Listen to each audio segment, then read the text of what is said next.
CRS depuis 13 ans, Frédéric a fait comme la plupart de ses collègues. Aujourd'hui, il ne s'est pas rendu au sein de sa compagnie de Darnétal. La raison, un ras-le-bol qu'il vient exprimer chez son médecin. Ça fait combien de temps que ça va pas?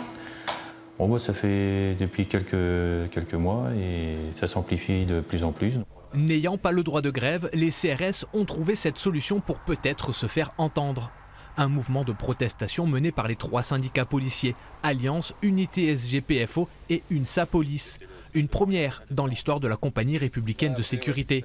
En cause, la possible imposition de l'indemnité journalière d'absence temporaire lorsque les CRS sont en mission. On nous avait promis de nous l'augmenter et en fin de compte, pour l'instant, ce qui nous est amené par l'administration, c'est on va vous prélever les prélèvements sociaux dessus. Ces frais d'indemnité nous sont payés au bout d'une dizaine de journées. Sauf que maintenant, l'administration veut nous faire passer un paiement sous 1 mois et demi, voire 2 mois de décalage. En plus de cette indemnité de déplacement, les policiers ont aussi de nombreuses revendications. Entre autres, leur nombre d'heures travaillées qui a augmenté à cause du passage à l'état d'urgence sans pour autant avoir plus d'effectifs. On se retrouve à être effectivement suremployé et à sentir une certaine fatigue.